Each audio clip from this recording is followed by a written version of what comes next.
Hello everybody, I'm Santosh Pano and you are learning English with me. Okay, so let's get started. Last session में हमने imperative sentence तक discuss किया था, right? अब हम आगे बढ़ते हैं. आज का जो हमारा पैटर्न है कि अगर कोई मॉडल ऑक्सिलरी वर्ब दे रखी होगी, अगर किसी सेंटेंस में मॉडल वर्ब का यूज कर रखा होगा तो आप उसको कैसे एक्टिव से पैसिव बनाओगे. ठीक है, तो आपका जो आज का हमारा टाइप 1 है वो क्या है, देखो. अब हम डिफरेंट टाइप के पैटर्न यूज करेंगे. तो टाइप 1 में हम ये चीज डिस्कस कर रहे हैं कि अगर किसी सेंटेंस में, मान लीजिए एक एग्जांपल यहाँ पर दे रखा है, I must help the poor.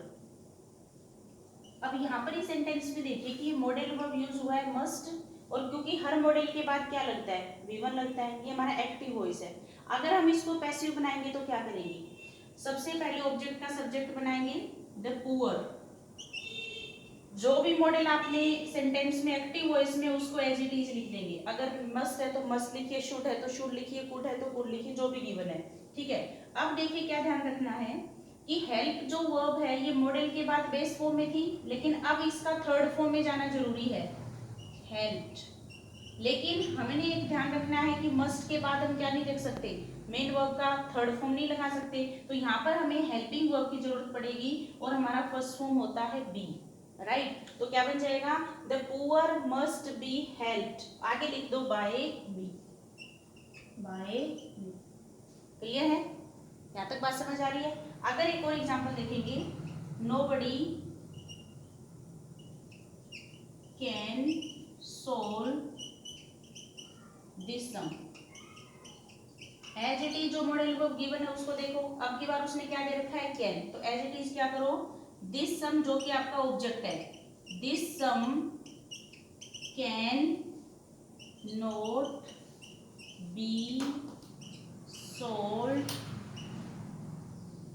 ठीक है, अब आपको यहाँ पर जरूरत नहीं है ये लिखने की कि बाय नोबडी, क्योंकि नोबडी ने जो नेगेटिविटी दी थी वो हमने किससे लगा दी, कैन नॉट बी सोल्व्ड.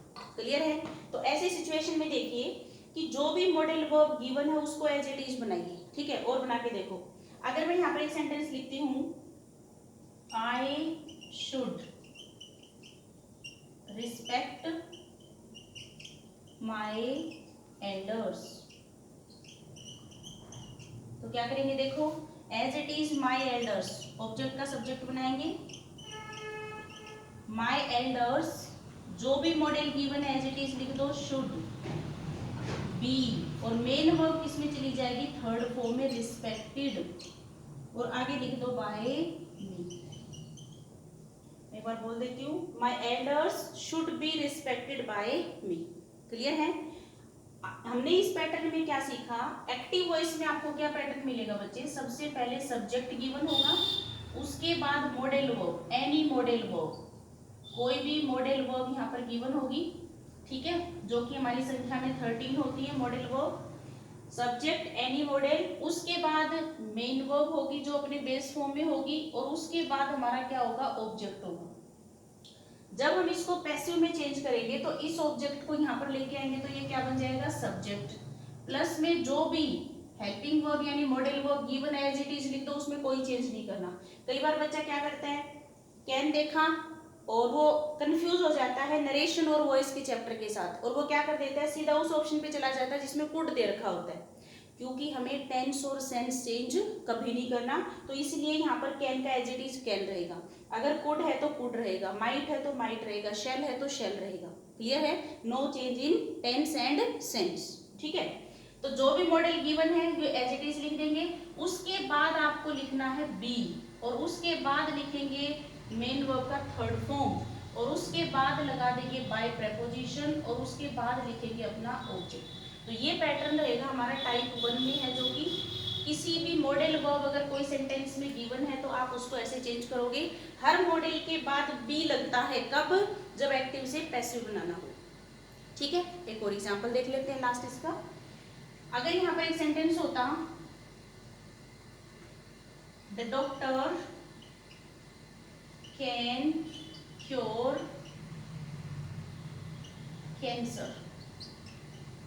अब देखो, doctor can cure cancer, cancer हमारा ऑब्जेक्ट है, इधर ले आओ, कैंसर कैन बी क्योर्ड।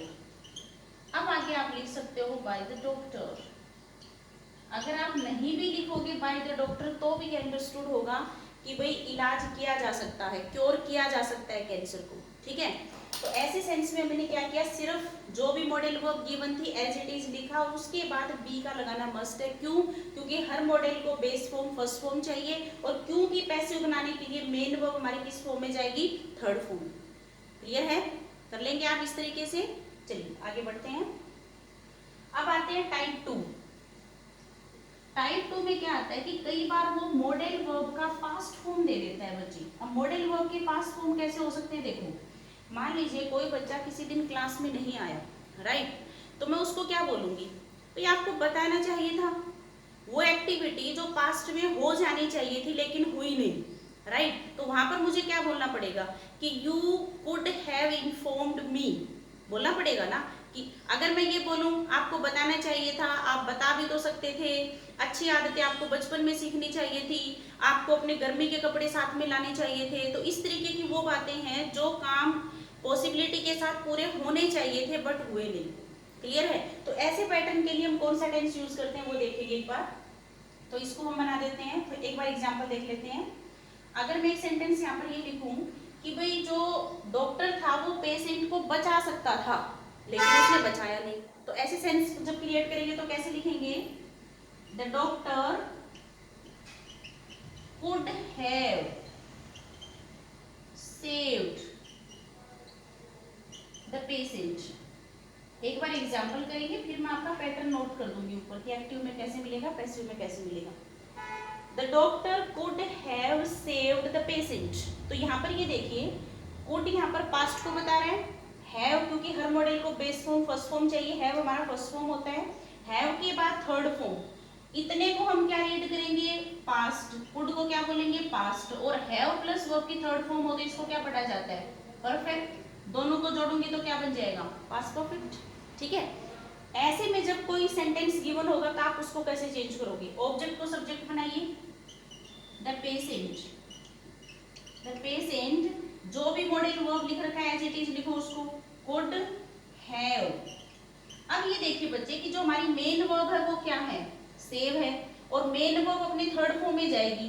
तो आप सोच रहे होंगे कि थर्ड फॉर्म तो ऑलरेडी गिवन है, लेकिन अगर मैं ऐसा करूंगी तो कुड हैव सेव्ड का एक्टिव डूअर कौन है, डॉक्टर है। इसका मतलब इस एक्शन को कौन कर रहा है, डॉक्टर कर रहा है। अगर मैं कुड हैव सेव्ड से पहले यहाँ पर पेशेंट लिख दूं तो इसका मीनिंग क्या हो जाएगा कि बचाने का जो काम है वो कौन कर रहा है, पेशेंट कर रहा है। जबकि हम कहना क्या चाह रहे हैं, पेशेंट को बचाया जा सकता था। पेशेंट डॉक्टर की एक्शन का रिसीवर है, he is not the doer, right. तो अगर मैं यहाँ पर बात करूंगी तो मुझे जरूरत पड़ेगी बी का थर्ड फॉर्म यानी कि बीन की। ठीक है। अब इस मेन वर्ब से पहले बीन मैंने लगा दिया, तो अब इस सेंटेंस का मतलब ये है कि पेशेंट को बचाया जा सकता था। छुपा हुआ मीनिंग है कि वो मर गया, उसको बचाया नहीं गया। तो अभी आपको लिखना पड़ेगा the patient could have been saved by the doctor. इसलिए यहाँ पर ये बीन का रोल है बच्चे कि आपको यहाँ पर ये ऐसे लिखना पड़ेगा। यहाँ तक की कहानी समझ आ रही है? चलो जी इसका एक एग्जाम्पल और करते हैं। You should have informed me. मुझे आपको बताना चाहिए था, informed me। छुपा हुआ मीनिंग है, अनफुलफिल्ड डिजायर है, आपने मुझे बताना नहीं। You should have informed me। तो आप इसको कैसे बनाएंगे देखेंगे। मी को इधर लेके आओगे तो क्या बन जाएगा, I as it is modal verb लिखिए, I should have been informed by you। और ये बन जाएगा इसका पैसिव स्ट्रक्चर। क्लियर है? एक और एग्जांपल कर लेते हैं।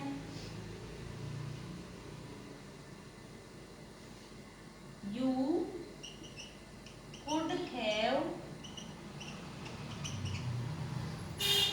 spoken English। आप इंग्लिश बोल सकते थे। छुपा हुआ मीनिंग है कि आपने बोला नहीं, तो बनाओ एक बार, इंग्लिश एज इट इज जो भी मॉडल है उसको लिखिए, could have been spoken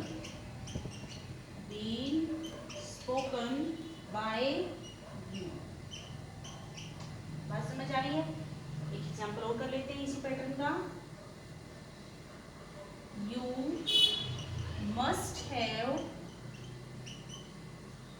respected your elders. तो कैसे बन जाएगा? अभी आप ओरली में बता रही हूँ, सिर्फ आप खुद करेंगे। You must have respected your elders, तो ऑब्जेक्ट हमारा क्या बन जाएगा? सब्जेक्ट लेके बनाओ इसको। Your elders must have been respected by you. Clear है यहाँ तक?